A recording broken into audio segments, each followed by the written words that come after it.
بسم اللہ الرحمن الرحیم۔ گزشتہ مہینے اکتوبر 2023 کے اخیر میں حضرت مولانا طارق جمیل صاحب کے بیٹے عاصم جمیل جو دماغی اعتبار سے ڈپریشن کے مریض تھے اور انہیں الیکٹرک شاک بھی دیے جاتے تھے، انہوں نے خود اپنے ہاتھوں اپنی جان گنوا دی اور ایک اندوہناک افسوسناک واقعہ رونما ہو گیا جس نے مولانا طارق جمیل صاحب ان کے گھرانے کو ہی نہیں بلکہ لاکھوں لوگوں کو تڑپا دیا۔ بہرحال موت اٹل حقیقت ہے، جس طرح جس کی لکھی ہے اس طرح آ جائے گی۔ اس کے بعد کفن دفن اور میت انسانیت کی آخری خدمت ہوئی، کفن دفن ہوا، لیکن کفن دفن کے بعد چند ایسی باتیں سامنے آئیں جو خلاف شرع تھیں اور لوگوں کو موقع ملا قبر پر پھول ڈالنا، اجتماعی قرآن خوانی کرنا اور بعض دفعہ لمبا چوڑا واقعہ خواب کا اس طرح لوگوں کے سامنے آنا، جس سے جو ہے زبانیں کھلی لوگوں کی۔ خودکشی والا مسئلہ ہی اپنے آپ میں ایک بڑا مسئلہ تھا، پھر اس کے ساتھ یہ سب چیزیں اور جڑنے سے غرضے کے کئی مسئلے ایسے سامنے آتے گئے جس سے لوگوں کی زبانیں کھل گئیں۔ حضرت مولانا طارق جمیل صاحب ماشاءاللہ بڑے آدمی ہیں، عالمی مبلغ ہیں، عالمی شخصیت ہیں۔ ان کی بزرگی بڑائی کے اعتراف کے باوجود اپنے اکابر کا جو طرز تھا، اس موقع سے ان کا دامن اس طرز سے کچھ ہٹ گیا۔ شدت غم، شدت جو جذبات میں اپنے اکابر کا طرز یہ رہا ہے کہ اگر شریعت کی حفاظت کے لیے صحیح نیت کے ساتھ کوئی بات اگر کہی جا رہی ہے، غلط بات کی اصلاح کے لیے کوئی کچھ روک ٹوک رہا ہے، تو ایمانی اخوت اور الدین و النصیحہ کے تحت کہی جانے والی بات تو کم از کم قبول کرنا چاہیے۔ مخالفین جو پہلے سے مخالف تھے اور وہ تان تشنیع کرتے رہتے تھے اور آپ کی مخالفت میں زبان درازی کیا کرتے تھے، ان کی طرف سے اگر کوئی بات آ رہی ہے اس کو خاطر میں آپ نہ لائیں، لیکن اگر کوئی قابل اصلاح بات ہے تو اس کا اعتراف کر کے عوام میں جو غلط پیغام گیا تھا اس کی تلافی کرنی چاہیے تھی۔ لہذا آپ سب کو ایک لاٹھی سے نہ ڈھانکیں کہ جتنے بھی تبصرے ہوئے اور جتنے لوگوں نے بھی باتیں کریں سبھی غلط، بلکہ آپ یہ دیکھیں کہ بھائی اپنے بزرگوں میں مولانا اشرف علی تھانوی رحمۃ اللہ علیہ کا نام آتا ہے، مولانا رشید احمد گنگوہی رحمۃ اللہ علیہ کا نام آتا ہے کہ مخالفین کے خطوط یا ان کے تبصرے ان تک پہنچتے تھے تو باقاعدہ کہتے تھے خطوط پڑھو، اس میں کوئی میرے لیے قابل اصلاح بات ہو جو مخالفین نے لکھی ہو، ہماری توجہ ادھر نہ ہو تو ہم اس کی اصلاح کر لیں گے۔ تو یہ طریقہ ہونا چاہیے۔ آپ کی طرف سے جو مخالفین کے جواب میں جو ویڈیو آیا اس میں آپ نے صرف اسی بات کا حوالہ دیا کہ میرے غم پہ نمک چھڑک رہے ہیں اور میرے غم دل سے پوچھو مجھ پر کیا بیت رہی ہے اور لوگ جو ہے مجھے اور تکلیف پہنچا رہے ہیں، لیکن اس میں یہ بات نہیں آنے پائی کہ کچھ لوگوں نے جو ہے ناصحانہ اور مصلحانہ انداز میں بھی کچھ باتیں رکھی ہیں، ان کو تو کچھ قبول ہونے اور اس کو ماننے کی طرف بھی کچھ ایسے آنے چاہیے کہ ہاں جو باتیں قابل اصلاح ہیں انشاءاللہ آئندہ اس کا خیال رکھا جائے گا، اس طرح کی بات بھی آنی چاہیے۔ بہرحال چونکہ یہ موضوع چھڑا ہوا ہے، لوگ صحیح بات جاننا چاہتے ہیں، تو ہم تنقید کی نیت سے نہیں، کسی مخالفت سے نہیں، واللہ کسی مخالفت سے نہیں، صحیح بات واضح کرنے کے لیے چند باتیں چھوٹا منہ بڑی بات معلوم ہوتی ہے عرض کرنا چاہتے ہیں۔ پہلی بات تو ہم تعزیت مسنونہ پیش کرتے ہیں۔ بہت بڑا غم، بیٹے کی جدائیگی سے بڑا غم انسان کے رشتے میں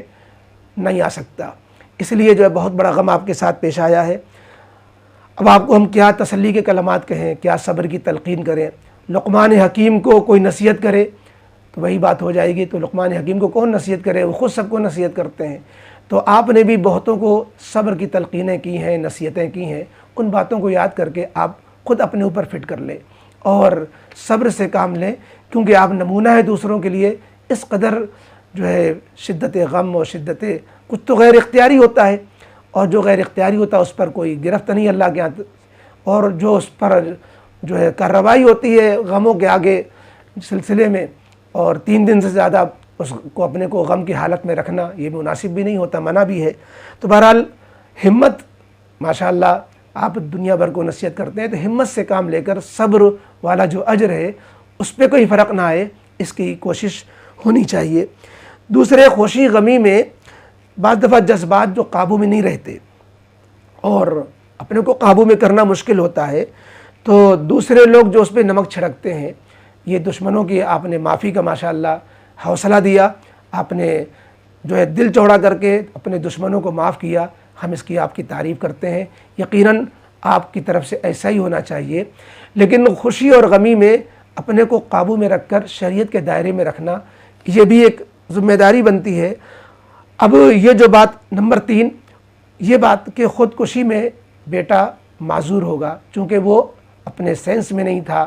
یا خودکشی کے وقت میں وہ دماغی طور پر جو ہے اس طرح متاثر تھا کہ اس کو ہم کیا کرنے جا رہے ہیں اور کیا کر رہے ہیں، تو اس بنا پر اللہ رب العزت کے ہاں وہ معذور گردانا جائے، یہ ہو سکتا ہے۔ لیکن ساتھ ہی ساتھ خودکشی اتنا بڑا گناہ ہے کہ مقتدی لوگوں کو خودکشی کرنے والے کی نماز جنازہ تک سے کہا گیا کہ وہ نہ پڑھیں، تاکہ لوگوں کے سامنے پیغام جائے کہ بھئی خودکشی کرنے والے کی نماز جنازہ بھی نہیں پڑھی جاتی، حالانکہ عام لوگوں کو پڑھنے کا حکم ہے۔ تو اس لیے خودکشی کی کسی بھی اعتبار سے ستائش یعنی یا اس انداز سے کوئی جو ہے تذکرہ کہ جس میں خودکشی کی مذمت کا ذکر ہی نہ آئے، یہ بھی نہیں ہونا چاہیے۔ ہاں، چونکہ خودکشی میں وہ اگر معذور ہے تو اللہ تعالیٰ کے اگر وہ معذور ہے، اس کی بنا پر اس کے ایمانی اوصاف، ایمانی جذبات، جیسا کہ آپ نے بار بار جو ہے اس کے ایمانی روحانی ترقی کا اور خدمت خلق کے جذبے کا تذکرہ کیا، اس بنا پر یہ ممکن ہے کہ نبی کریم علیہ السلام کی بشارت کا معاملہ ہوا ہو اور خوشخبری دی گئی ہو، آپ کا غم ہلکا کرنے کے لیے اللہ کے نبی علیہ السلام کی طرف سے کوئی خواب کسی کو آیا ہو، ممکن ہے، کوئی بعید نہیں ہے۔ لیکن اس طرح کے خوابوں کا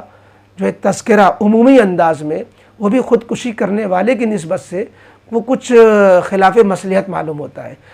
بھائی اللہ کی طرف سے کسی کے ساتھ کچھ بھلائی ہو رہی ہے تو انشاءاللہ اس کا فائدہ اس کو پہنچے گا، ہمارے تذکرہ کرنے سے نہ فائدہ بڑھ جائے گا، نہ تذکرہ کرنے سے نقصان ہو جائے گا، یا تذکرہ کرنے سے خدا نخواستہ فرضی خواب ہوا، جیسا کہ کچھ لوگوں نے اس طرح کی باتیں کر ڈالیں تو یہ خام خواہ لوگوں کو موضوع مل جاتا ہے، تو اس بنا پر اس کا تذکرہ بہت مناسب نہیں تھا، یا تذکرہ کیا جاتا تو کچھ معتدل انداز میں۔ چوتھی بات یہ کہ قبر پر پھول ڈالنا، یہ ظاہر سی بات ہے کہ یہ ایک واضح سی بدعت ہے۔ نبی کریم علیہ السلام کے زمانے میں، صحابہ کے زمانے میں، تابعین کے زمانے میں، تبع تابعین کے زمانے میں، خیر القرون میں کتنی وفات ہوتی تھی، کتنے اہم اہم لوگوں کے انتقال ہوتے تھے، شہیدوں کے جنازے دفن ہوتے تھے، لیکن کسی کے قبر پر نہ نبی کریم علیہ السلام نے، نہ صحابہ نے، نہ تابعین نے، نہ اور اولیاء کرام نے کسی کی قبر پر ایک پھول کی ایک پتی نہیں ڈالی۔ تو کیا نئی چیز کیا پیش آ گئی ایسی جو پھول ڈالنے کے جواز کا سبب بن گئی؟ لہذا یہ نہ پہلے جائز تھا نہ اب جائز ہے، پہلے بدعت تھا اب بھی بدعت ہے۔ اب وہ اس میں اختلاف اگرچہ بریلویوں کا ہے اور وہ اپنی دلیلیں دیتے ہیں، لیکن ہم تو جس مسلک کے آپ جو ہے پیروکار ہیں اور جس کی آپ دعوت و تبلیغ کی ذمہ دار ہیں، تو اس کے اعتبار سے قبر کے پھول ڈالنے کا کہیں سے کوئی جواز نہیں بنتا تھا۔ اس لیے اور اس سلسلے میں مولانا یوسف لدھیانوی شہید رحمۃ اللہ علیہ کہ آپ کے مسائل ان کا حل میں بڑے تفصیلی سوال جواب ہیں، فتاویٰ ہیں، اس کا مطالعہ کر لینے سے انشاءاللہ پورا شرح صدر ہو جائے گا کہ قبر پر پھول ڈالنے کا کوئی تک نہیں بنتا۔ اگر قبر کے اندر مرحوم کو اللہ تعالیٰ نے جنت کی ہوائیں پہنچا رکھی ہیں تو ہماری پھول کی پنکھڑیاں یہ بیکار کی چیزیں ہیں، اور اگر خدا نخواستہ قبر کے اندر مرحوم پر کوئی عذاب کی کیفیت ہے تو ہماری پھول کی پنکھڑیوں سے کچھ فائدہ ہونے والا نہیں ہے۔ آخری بات عوام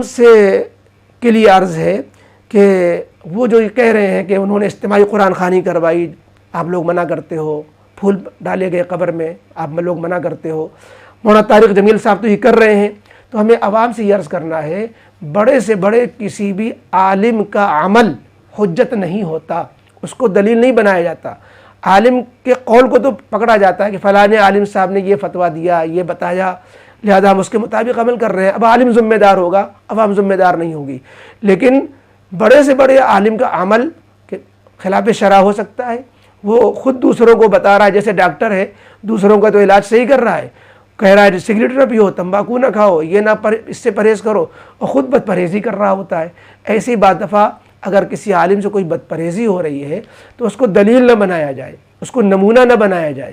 اس کو جو ہے اپنے عمل کے لیے حجت نہ بنایا جائے۔ تو کسی صحابی تک تو معاملہ صحیح ہے کہ نبی کریم علیہ السلام کا عمل حجت ہے، صحابہ کرام کا عمل حجت ہے، لیکن اس کے آگے لوگوں کا عمل حجت نہیں ہے۔ اس بنا پر مولانا طارق جمیل صاحب کے پھول ڈالنے والے عمل کو، اجتماعی قرآن خوانی والے عمل کو، یا کسی اور ایسے عمل کو جو شریعت سے ٹکرا رہا ہے، تو وہ ہم اس کو حجت نہ بنائیں، تبصرہ نہ کریں۔ تبصروں کا کوئی فائدہ نہیں ہوتا ہے، بس معتبر علماء سے رجوع کر لیں کہ کیا یہ عمل شریعت کی نگاہ میں درست ہے، ہم کر سکتے ہیں۔ جواب آتا ہے نہیں کر سکتے، نہیں کرنا چاہیے۔ جن علماء سے آپ کو اطمینان ہے ان سے پوچھ لیا، اگر منع کر دیا گیا تو وہ منع ہے، لہذا آپ اس سے بچتے رہیں۔ کسی عالم کے عمل کو یوں کہہ کر کے چھوڑ دیں، ان کا فعل ہے وہ جانے، ان کا کام جانے، اور اس عمل میں ہم ان کو فالو نہیں کرتے۔ تو بہرحال یہ چند باتیں تھیں، چونکہ یہ موضوع آج کل گرمایا ہوا ہے، لوگوں نے تقاضا کیا کہ بھائی صحیح بات تو آنی چاہیے، صرف تبصرے ہی ہو رہے ہیں، تو ہم نے کہا انشاءاللہ چند باتیں اختصار کے ساتھ رکھ دیتے ہیں، امید ہے کہ بات واضح ہو گئی ہوگی۔